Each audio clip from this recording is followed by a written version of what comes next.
Bismillahirrahmanirrahim. Assalamualaikum warahmatullahi ta'ala wabarakatuh. Bersyukur kepada Allah SWT kerana di pagi yang berbahagia ini kita dapat meneruskan lagi PDPR kita pada hari ini. Baiklah, PDPR kita pada hari ini bertajuk anak angkat. Okey, kita pergi yang pertama. Pengertian anak angkat ialah anak orang lain yang dipelihara seperti anggota keluarga sendiri tetapi tidak mempunyai hak seperti anak kandung yang telah ditetapkan oleh syarak. Okay. Yang keduanya pula, hukum mengambil anak angkat adalah harus, ya. Okey, ini adalah kerana kadang-kadang sebuah keluarga itu tidak dikurniakan zuriat, maka haruslah bagi mereka untuk mengambil anak angkat, ya. Dan yang ketiganya adalah berkenaan dengan peraturan mengambil anak angkat, ya. Kena ingat sekiranya seseorang itu nak mengambil anak angkat, okey, kena pastikan yang pertama, kena ingat haram membin dan membintikan anak angkat kepada bapa angkat, ya. Okey, yang keduanya batas aurat dan pergaulan hendaklah dijaga, ya, kerana mereka ini adalah ajnabi. Kecualilah kalau anak angkat itu dari kalangan keluarga, ya. Contohnya suami ambil anak saudara perempuan ataupun anak saudara lelaki, ya. Boleh. Okey. Yang ketiganya, anak angkat tidak boleh mewarisi harta pusaka bapa angkat, ya. Begitulah sebaliknya, bapa angkat tak boleh mewarisi harta anak angkat. Okey. Yang keempat, ya, berkenaan dengan info tambahan, ya, kena ingat bahawa anak angkat yang tidak diketahui bapa kandungnya, bolehlah kita panggil mereka dengan panggilan saudaraku ataupun maulaku. Yang keduanya ialah menasabkan anak angkat dengan bapa angkat secara tidak sengaja. Itu tidak berdosa, ya. Contohnya macam orang zaman dahulu, ramai, ya, dalam kalangan masyarakat kita yang mengambil anak angkat tetapi mereka membin dan membentikan dengan bapa angkat, ya. Okey, yang seterusnya, ya, kesan menasabkan anak angkat kepada bapa angkat.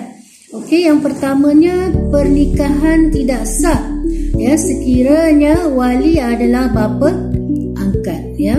Okey, yang keduanya, perwalian tidak sah sekiranya anak angkat itu adalah anak angkat perempuan. Maknanya seorang keluarga, ya, sepasang suami isteri mengambil anak angkat perempuan, kemudian anak angkat mereka ni nak kahwin, ya. Bila nak kahwin, bapa angkat tak boleh menjadi wali, ya. Jadi dia kena cari wali dia lah kalau dia nak kahwin. Ini kena ingat ni, ya, ilmu-ilmu tentang anak angkat. Okey.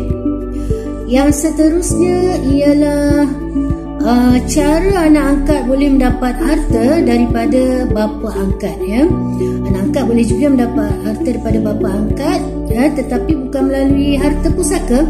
Mereka akan dapat harta melalui yang pertamanya dipanggil hibah. Hibah ni maksudnya pemberian lah, ya, pemberian ikhlas dari bapa angkat kepada anak angkat tadi.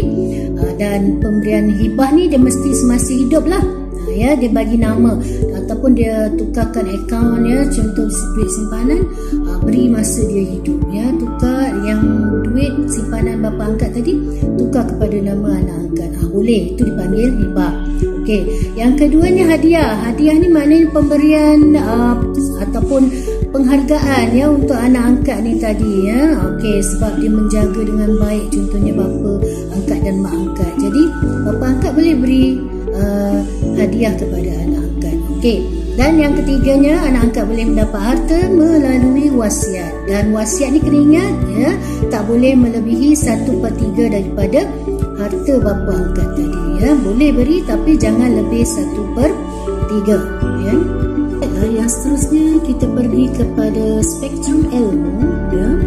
Berkenaan tajuk anak angkat ni di bawah tajuk hak, ya.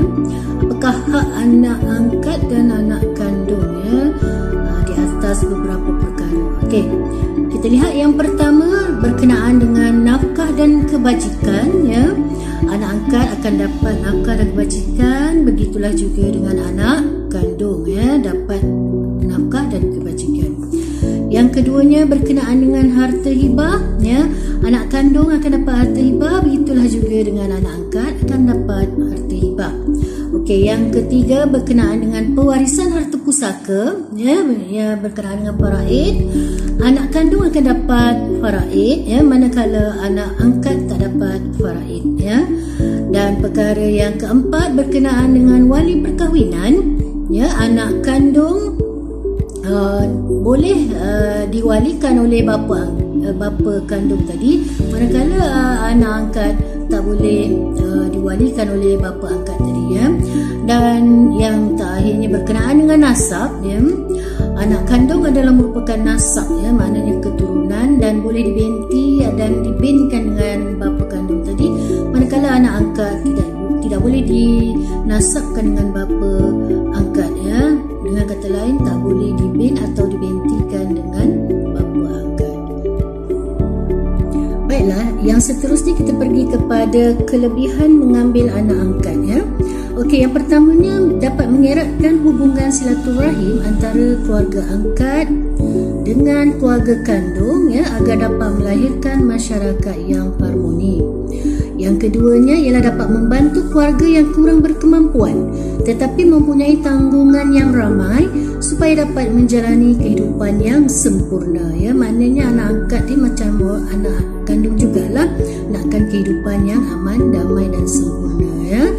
Kalau masih lagi duduk dalam keluarga yang kurang berkemampuan, berkemungkinan mereka kurang mendapat kasih sayang, ya, kurang makan pakai dan sebagainya, ya. Okey, yang ketiganya ialah kelebihan mengambil anak angkat ialah dapat memberi kebahagiaan kepada mereka yang tidak dikurniakan zuriat, ya, agar menjalani kehidupan berkeluarga seperti orang lain, ya. Nak sama-sama nak merasa adanya anak, macam mana perasaan apabila ada anak, ya. Okey.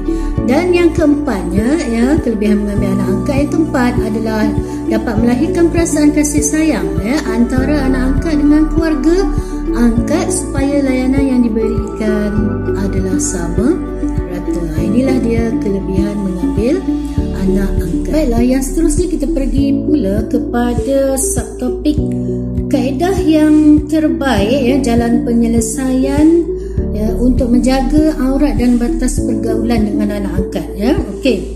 Yang pertama sekali ialah, ya, kita naklah ambil anak angkat yang terdiri daripada kalangan kaum keluarga yang terdekat lah, ya, supaya batas pergaulan ni tak perlu nak jaga sangat, ya, sebab ada pertalian darah. Okey. Yang keduanya, jadikan anak susuan, ya. Okey, macam mana nak jadikan anak susuan? Itu bayi, ya, bayi yang kita ambil tadi, ya, yang sebelum umur 2 tahun tadi, kita jadikan sebagai anak angkat, maka ibu kepada anak angkat ni tadi susukan dia sehingga kenyang sebanyak 5 kali susuan, ya. Itu cara dia. Okey. Jadi apabila kita menyusukan, ya, maka anak itu telah menjadi anak susuan, dan anak susuan batas pergaulan dan aurat tak perlu nak jaga dah, ya. Okey.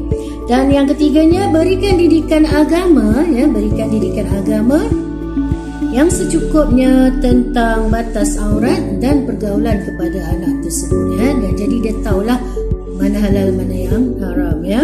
Okey, dan yang seterusnya ialah memberitahu anak angkat, ya, keluarga kandungnya sendiri, ya, supaya mereka nanti tahu asal usul keturunan mereka, ya. Baiklah, yang seterusnya kita pergi kepada hikmah dilarang membin dan membintikan anak angkat kepada bapa angkat. Okey.